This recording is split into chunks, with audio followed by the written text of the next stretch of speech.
Om Swastiastu, perkenalkan kami dari SGDB 6 akan menyampaikan mengenai persepsi kontrasepsi di kalangan masyarakat. Di slide kedua akan diperlihatkan mengenai anggota SGD kami dan selanjutnya kami akan mulai presentasi. Terima kasih dan selamat menonton.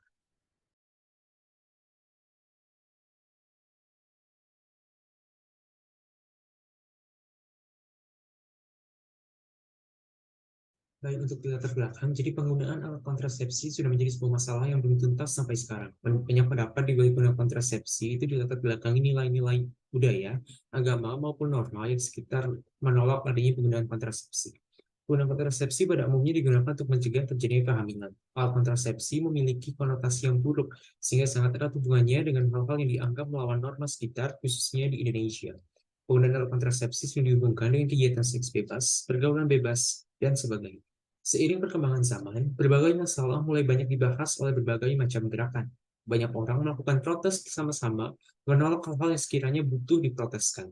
Maka dari itu, melalui penulisan ini, kami tidak hanya akan membahas berbagai kontroversi yang ada di masyarakat umum, tapi juga kami akan membahas mengenai nilai-nilai apa saja yang mungkin mempengaruhi penolakan, pemahaman, golongan terhadap penggunaan kontrasepsi, dan juga memberikan solusi terhadap penggunaan kontrasepsi yang masih dianggap kontroversial sampai saat ini.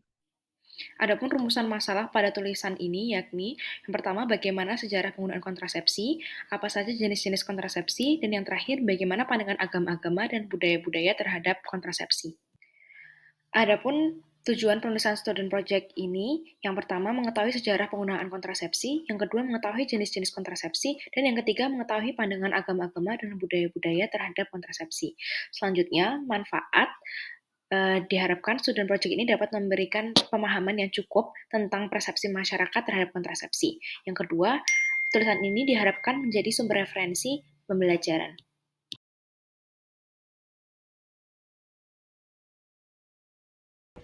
Baik, sekarang saya akan menjelaskan mengenai sejarah kontrasepsi. Jadi pada zaman dahulu sebelum ada alat kontrasepsi apapun, beberapa metode kontrasepsi yang digunakan adalah coitus interruptus, itu mencabut penis sebelum ejakulasi dan kontrol kehamilan menggunakan periode ovulasi atau penanggalan. Kondom itu baru pertama kali diciptakan pada tahun 1564 dan terbuat dari sarung linen yang dilembabkan menggunakan lotion. Meskipun demikian, kondom baru banyak digunakan oleh masyarakat umum semenjak tahun 1839 setelah dibuat menggunakan bahan karat karena lebih murah.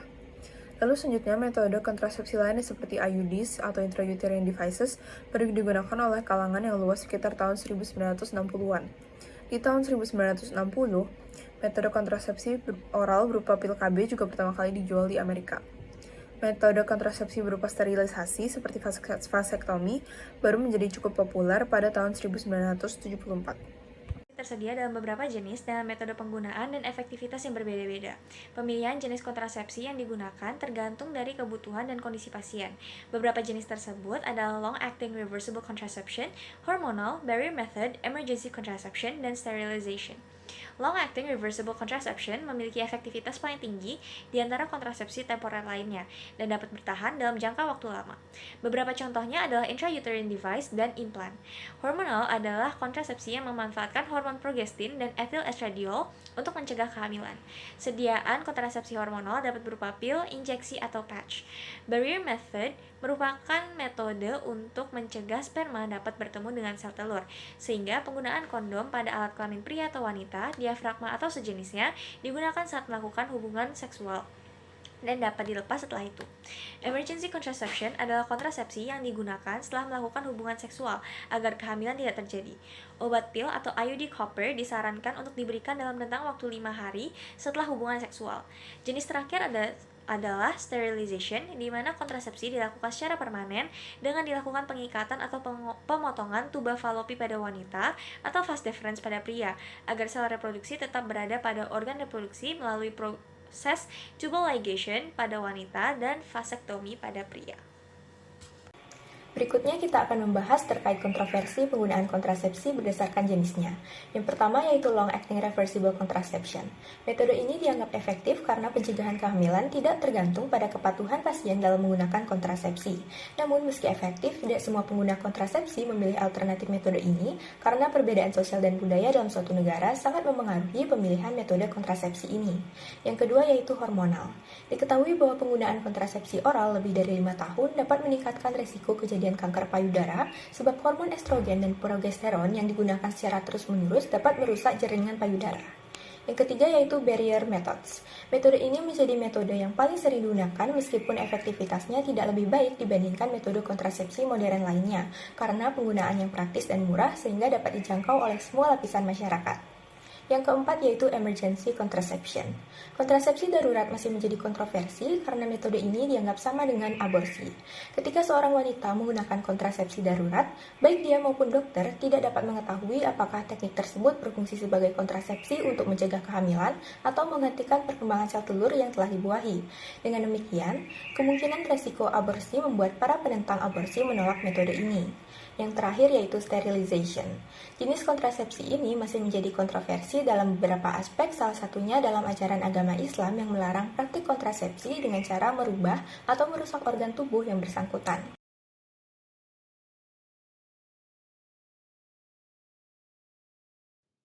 Baik, jika kita berbicara tentang yang agama Hindu, keluarga berencana itu dibahas di Mahabharata, jadi dianggap bahwa semua bentuk kontrasepsi itu dapat diterima di agama Hindu. Keputusan untuk menggunakan kontrasepsi sendiri itu merupakan masalah pilihan pribadi seseorang wanita.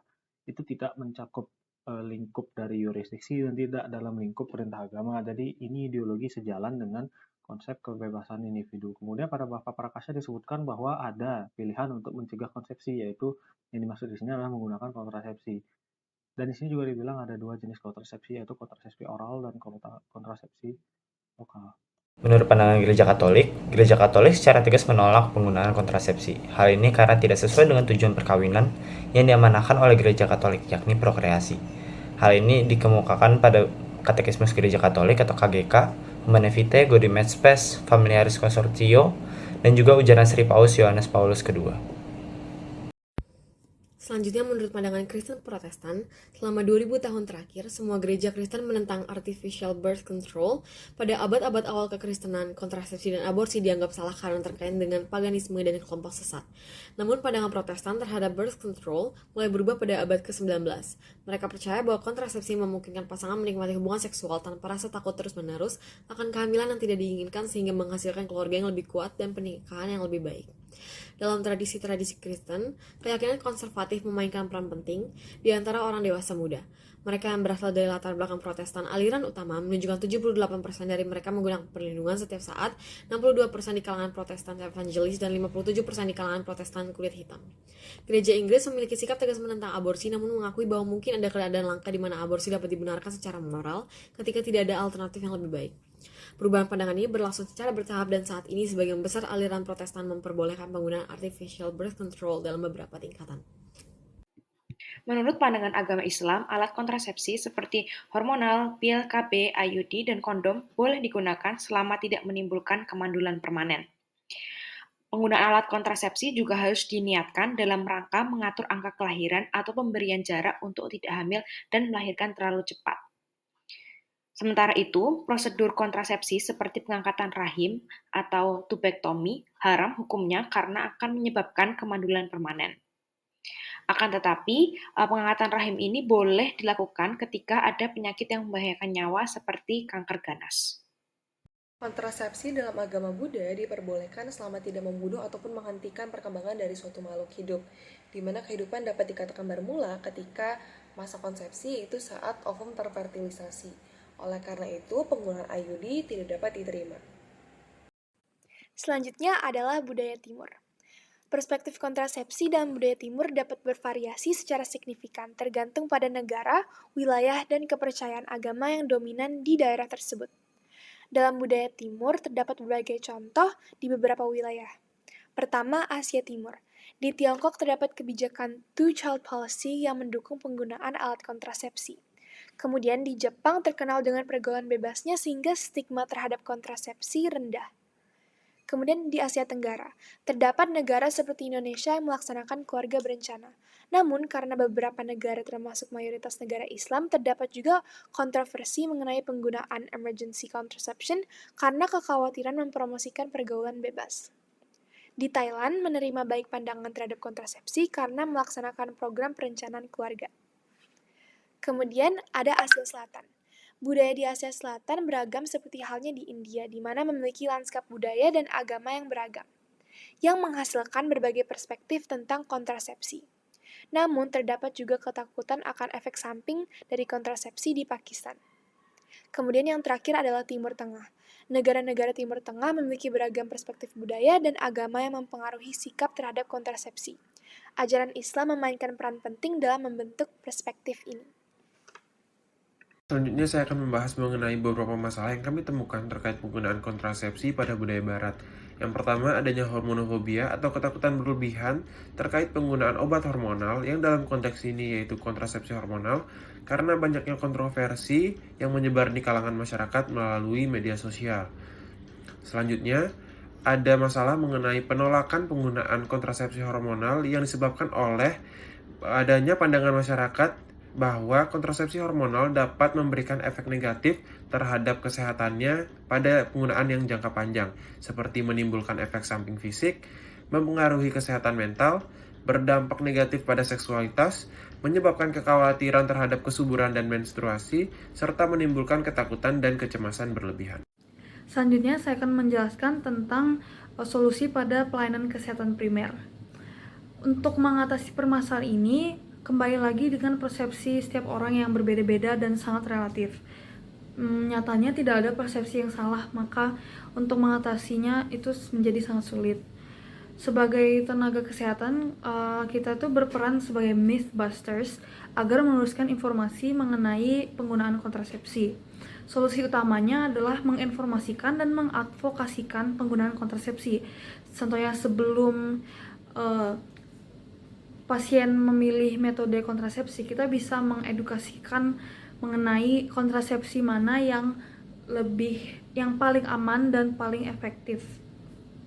Kita juga harus meluruskan misinformation tentang kontrasepsi, contohnya pada kontrasepsi hormonal yang pernah menjadi kontroversi karena efek sampingnya yang bahaya. Namun pada kenyataannya itu keefektifannya melebihi dari kerugiannya, dan hal ini bisa dilakukan pada sosial media juga.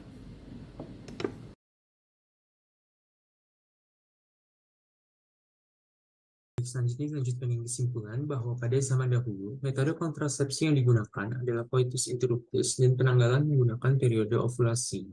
Alat kontrasepsi seperti kondom baru banyak digunakan masyarakat luas sejak tahun 1839. IUDs dan pil KB pada sekitar tahun 1960-an, serta metode sterilisasi seperti vasektomi sekitar tahun 1974. Jenis kontrasepsi terbagi menjadi beberapa kelompok, yaitu long-acting reversible contraception, hormonal barrier method, emergency contraception, dan sterilization, di mana penggunaannya disesuaikan dengan kebutuhan dan kondisi pasien. Banyaknya jenis kontrasepsi yang tersedia tentu akan menimbulkan berbagai kontroversi dalam penggunaannya. Secara umum, agama Hindu, Buddha, Islam, dan Protestan memperbolehkan penggunaan kontrasepsi selama digunakan dengan niat baik, sementara Katolik menolak kontrasepsi.